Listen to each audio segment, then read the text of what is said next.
નમસ્કાર મિત્રો, ઘણા બધા દિવસ પછી આજે એક નવો વિષય લઈને આપની સમક્ષ આવ્યો છું. આપને પસંદ પડે તો લાઈક અને શેર જરૂર કરશો. બહુ સમય પહેલાં એક ફિલ્મ આવી હતી, પલકો કી છાંવ મેં. આ ફિલ્મમાં એક ગીત હતું, ડાકિયા ડાક લાયા, કહી ખુશી કા પૈગામ, કહી દર્દનાક. આ ગીતના શબ્દો ખૂબ સંવેદનશીલ હતા. આ એ જમાનાની વાત છે જ્યારે સંદેશા વ્યવહાર માટે માત્ર પોસ્ટ ટપાલ એક સાધન હતું. સાંજના 4 વાગે એટલે મહોલ્લામાં સૌની મીટ ટપાલીના અવાજ તરફ મંડાયેલી રહેતી.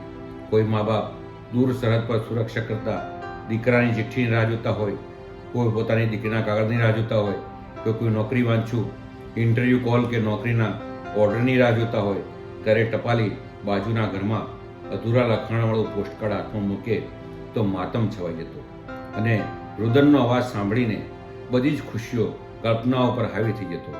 પડોશીઓ પોતાની બધી ઈચ્છાઓ કોરાણે મૂકીને સાંત્વના આપતા જોયા છે. આજે બહુ બધું બદલાઈ ગયું છે.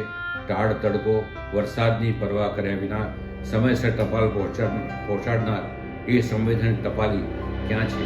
પોતાના બધા સુખના સમાચાર સાંભળવા ઉત્સુક એવા પડોશીઓ પારકાના આંસુ પર સહાનુભૂતિ દર્શાવતા એ ક્યાં છે? આજે યાદ આવે છે મારા ગામના રવચંદભાઈની, કે જેઓને અમે બચપણથી લઈને યુવાવસ્થા સુધી ટપાલ લઈને ઘરે ઘરે પહોંચાડતા જોયા છે.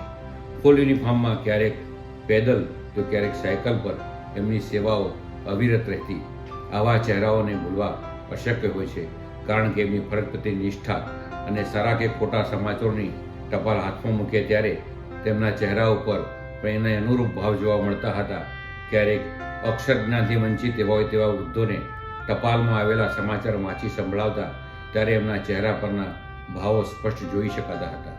પોસ્ટકાર્ડમાં લખેલા શબ્દો અને સાંભળનારા કાન સુધીનું માધ્યમ બનીને તેઓ કેટલીક વાર દુઃખ પણ અનુભવતા હશે, કેટલાકની ખુશીઓ તો કેટલાકની પીડાના સાક્ષી પણ બનતા રહ્યા છે. આપણી આસપાસ આવા ઘણા કિરદારો હશે, પણ એમની અંદર ડોકવી કરવાની કદાચ આપણી પાસે દૃષ્ટિ નહીં હોય.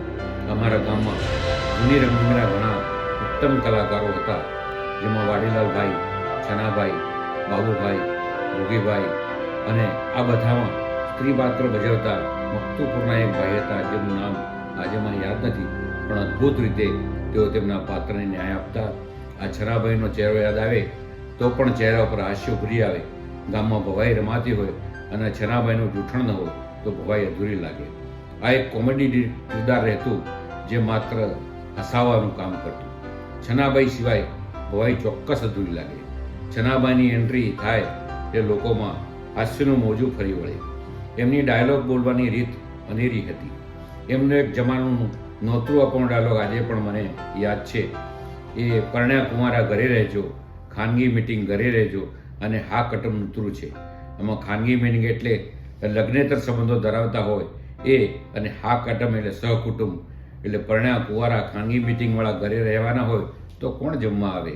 આ વ્યંગ સાથે હાસ્ય રસ કહેવાય. હવે તો મનોરંજનની વ્યવસ્થાઓ બદલાઈ ચૂકી છે.